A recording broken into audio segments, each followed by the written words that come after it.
Hey, Shalom, Shalom. I'm going to start off souls by giving all praise to Yahweh, Hashem, Yahushua, Hashem, Kodash, double honors to the apostles of GMS, and honors you brothers doing the work, the most on truth and in sincerity. This one's inspired from a clip that brother shared from Darbu 7, or from Darbu. I'll forget what's number 7 he's on now. Well, basically, he basically shared, just a video, did a video on this here, which is their new Amazon's new headquarters. They've called it helix shaped, but he said, I mean, for him it was reminiscent of the Tower of Babel, right? And we all know what happened there. So let's just refresh our memories. This is Genesis 11. It says, and the whole earth was of one language and of one speech. And it came to pass as they journeyed from the east, they found a plain in the land of Shinar, and they dwelt there. They said one to another, go, let us make brick and burn them thoroughly. And they had brick for stone, and slime had they for mortar. Right? And they said, go and let us build us a city and a tower, whose top may reach unto heaven. Right? And let us make us a name, lest we be scattered abroad upon the face of the whole earth. So this is going into the first attempt at like a one world order, if you will. Okay, trying to avert avert is the word, I think, when you try and basically go around the way that the Most High has set up, right? Which is why we're gonna see here in a second. It says, and Yahweh came down to see the city and the tower which the children of men builded, and the Lord said, behold, the people is one, and they all have one language, and this they begin to do, and now nothing will be restrained from them, which they have imagined to do. Go and let us go down and there confound their language, that they may not understand one another's speech. Right. So the Lord has never been with this whole one worldedness. Okay. The Lord Yahweh Hashem Yahshua is all about separation. Right. Just grab this real quick in Deuteronomy, the 32nd chapter, right? Which in verse 8 says, when the Most High divided to the nations their inheritance, when he separated the sons of Adam, he set the bounds of the people according to the number of the children of Israel. Why? Because Israel is the Lord's chosen people, right? You read of concerning the other nations, Isaiah 45 or 40 and 15, but how the other nations, the heathen nation, they are as a drop of water from a bucket, right? Okay, so the Lord has never been about this whole all people as one that Esau's trying to do once again, right? So we read that then Genesis the 11th chapter, that's what was going on, that everyone was of one language, and everyone kind of speaks different languages, but the way technology is now, everyone's able to really communicate one with another, right? You've got certain things that will do live translation, like it's actually I want to say pretty easy, as in because other people have basically put the groundwork to allow translation like that. If someone had the time, they could easily just make an app that does that. Okay, so but once again, that's bringing in together this whole oneness, this whole connected world. Now in the kingdom, in the kingdom, we all gonna be speaking the Lashawan Kodash, right? I'm trying to remember what that precept is. People,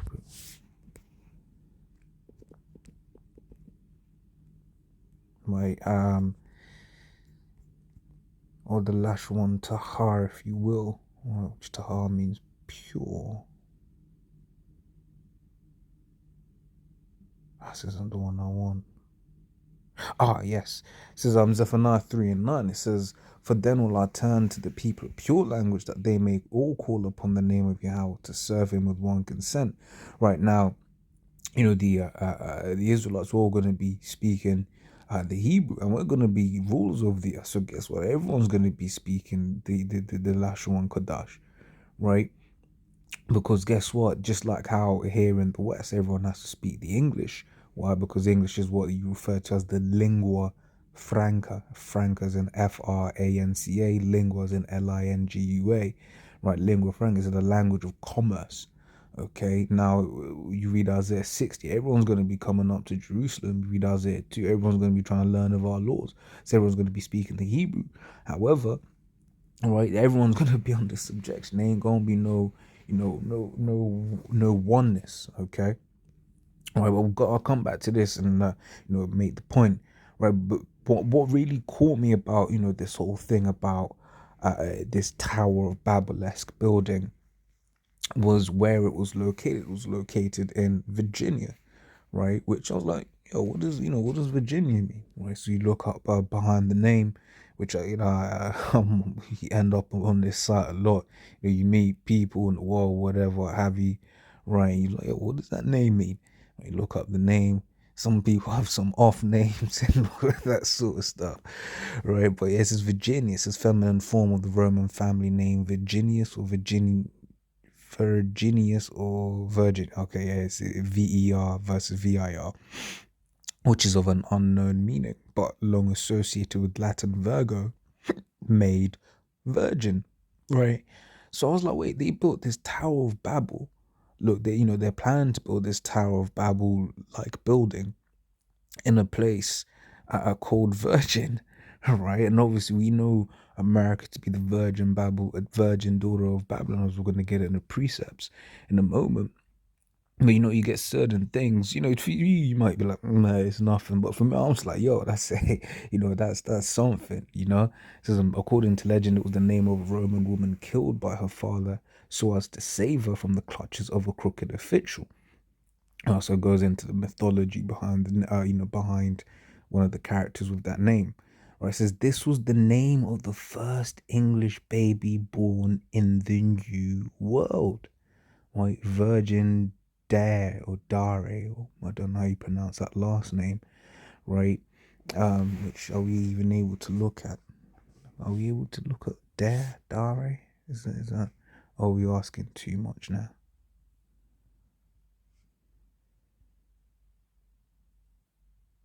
Nah, asking too much, I think. Yeah, before we start making, because that's the thing with certain names, they may look similar, but have absolutely nothing, no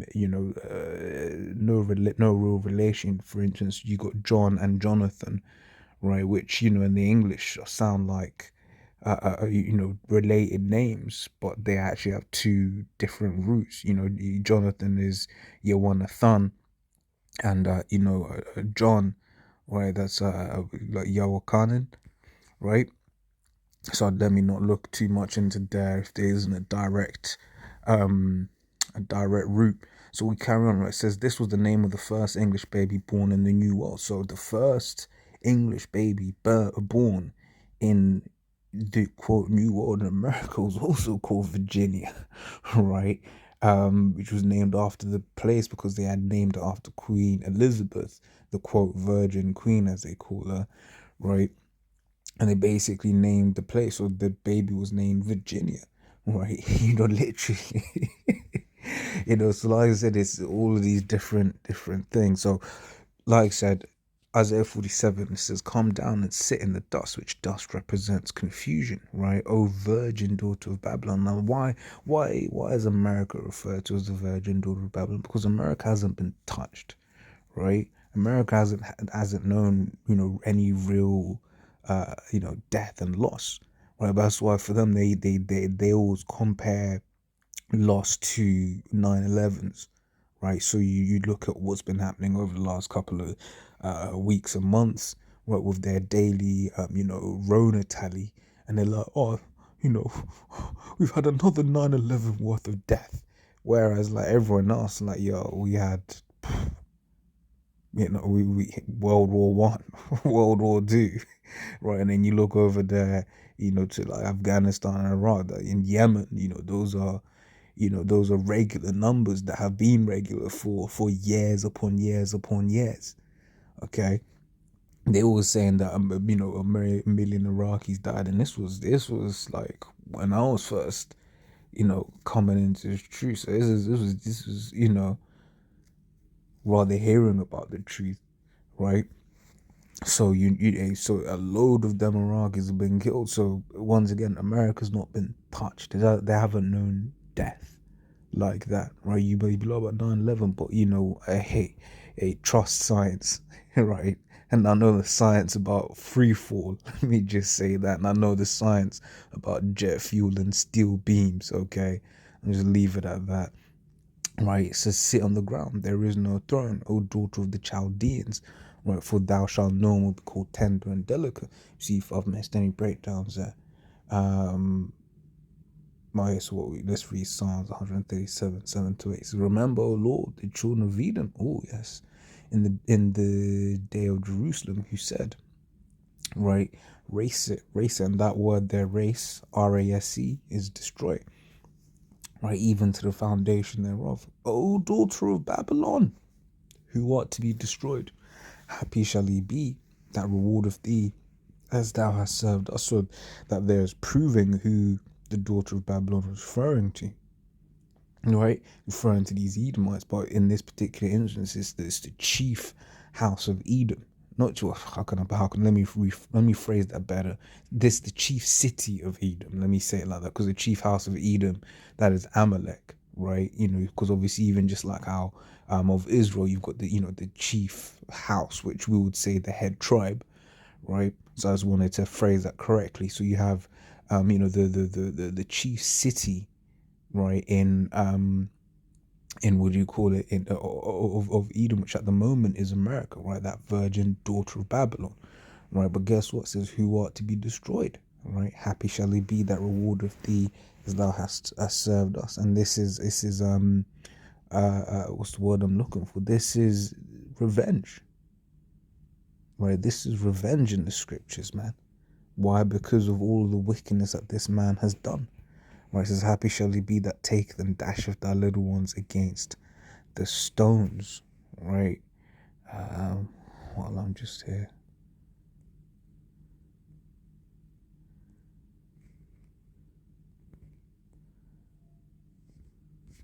Okay. Let's make a note of that. We got. So let's go back to where we were. Okay, so we said, what else was there? Anything? No more rulership. Yeah, there's no. Oh yeah, there's no throne. Yeah, there ain't gonna be no more rulership for these Edomites after this next destruction. Right? It says, and thou shalt no more be called tender and delicate. Once again, going over this idea that America hasn't really known any loss of life.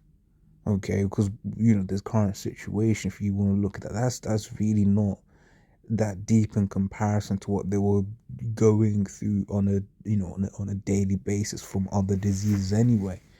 Okay, as to take the millstones and grind meal, uncover thy locks, make bare the leg, uncover the thighs, pass over the rivers. Right? Yes, basically let you be, what's the word I'm looking for? Exposed. Right? And these devils being exposed. Right? It says their nakedness shall be uncovered, yea, thy shame shall be seen. I'll take vengeance and I'll not meet thee as a man. Once again, so that first part there, once again, going into this idea of America being exposed, right? You read let's grab that as well. And what was that? Habakkuk 2 and 16. It says, thou art filled with shameful glory. Drink thou also, and let thy foreskin be uncovered. The cup of your house right hand shall be turned upon thee, and shameful spewing shall be upon thy glory. Okay, so this devil, he's basically gone around and saying, oh, I'm so great. But the Spirit of the Lord has had it such that over the last couple of years, people have been like, but yeah, you had to do this to get that. But yeah, you've also done this. But look what you did to that group of people over there. Right, that's a shameful spewing upon this man's glory. Right, that you look at it like someone being like, oh yeah, we won the NBA championships, but it's like, yeah, but you fielded ineligible players, you cheated, or you sabotaged the other team's bus so that half their team died. In fact, that's the best example, but that's practically what Esau did, right? He sabotaged Jake, right? So that a load of us, or majority of Jake is done. Majority of Jake is broken, man, right? Majority of Jake is broken. because of their experiences over there in the land of America. Okay, so we finish Isaiah 47 and 3 again. It says, thy nakedness shall be uncovered, yea, that shame shall be seen. I will take vengeance, and I will not meet thee as a man. So this is referring to our Lord Yahushua, whom the world ignorantly calls Jesus Christ, right? Now he's saying he's not coming as a man, because this time around, right, he's coming with as a force to be reckoned with. Because last time he came as a man, right, they killed him, right?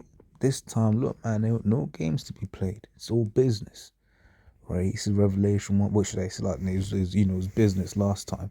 I was just saying, basically, making the point that when Yahushua comes this time, it's all about getting this destruction. It's Revelation 1 and 7, behold, he cometh with the clouds, and every eye shall see him, and they also which pierced him, and all kindreds of the earth shall wail because of him, even so among. So let's break this down. He cometh with clouds, so that's the chariots that Yahushua is going to be coming in, right? So then every eye shall see him, right? Because it's going to be televised, right? Then you're going to look, you're going to see these chariots, man, right? So then they also which pierced them going into reincarnation. Those that pierced our Lord are back here today, right? And Yahushua is going to deal with them, because don't forget, it's only been 2 days since Yahushua left, right? You read what was it, 2 Peter 3:10, 3 and 8, 3 and 8, 3 and 8, 3 and 10 says I'm butchering it. Let me grab it. Salak. Let me grab it.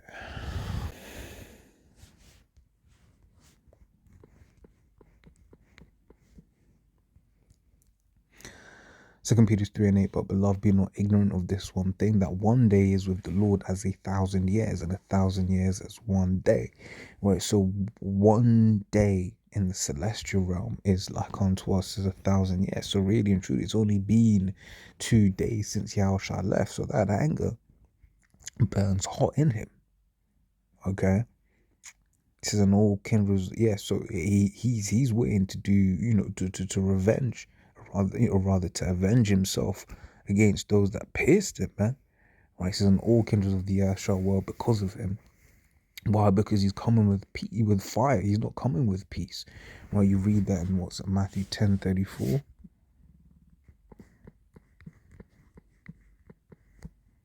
Don't think that's the one. Was that the one? Oh yeah. It says Matthew 10:34, think not I am come to send peace on earth. I came not to send peace, but a sword.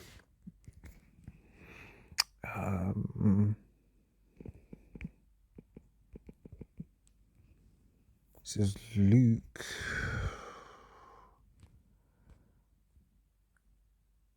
12 and 49. It says, I am come to send fire on earth, and what will I? So to will, that word will I, it says thelo in the Greek. To will, have in mind, intend, right? To desire, to wish, to love, to take delight in, right? So what will I, if it be already kindled? Okay, so Yahushua, he's waiting for that fire. He's waiting for that fire. And the place that's gonna be on fire, getting burned up, is gonna be America, the virgin daughter of Babylon. Why? Because those sins, right, have reached. Wrong button. Those sins have reached up. That's Revelation 18 and 5. So for her sins have reached unto heaven. That's just twofold, right? Because literally, he's polluting space, man. Or he's polluting space. It's just not nowhere safe in this man's reach, right? Anywhere that this man can reach, it gets destroyed, right? But also as a figuratively of just how much they've sinned, right? And the Most High hath remembered her iniquities, reward her even as she rewarded you, and double unto her, double according to her works. Right, and that's not a literal double, that's a figurative double, basically saying all the wickedness that this devil has done, right, avenge yourself of her, right? So in the cup which she hath filled to her double, right? So yeah, I think the point's been made, really. That's the thing, you could get a whole load of precepts. All right, but the Tower of Babel over there in the land of Virginia, right? Those two words there, which made me think of the virgin daughter of Babylon, right? You know, because America's Babylon 2.0, man. That's yeah. If Babylon represents confusion, what's a more confused place than America? Okay. Yeah. So as always, Lord's all that was edifying. Till next time we say Shalom.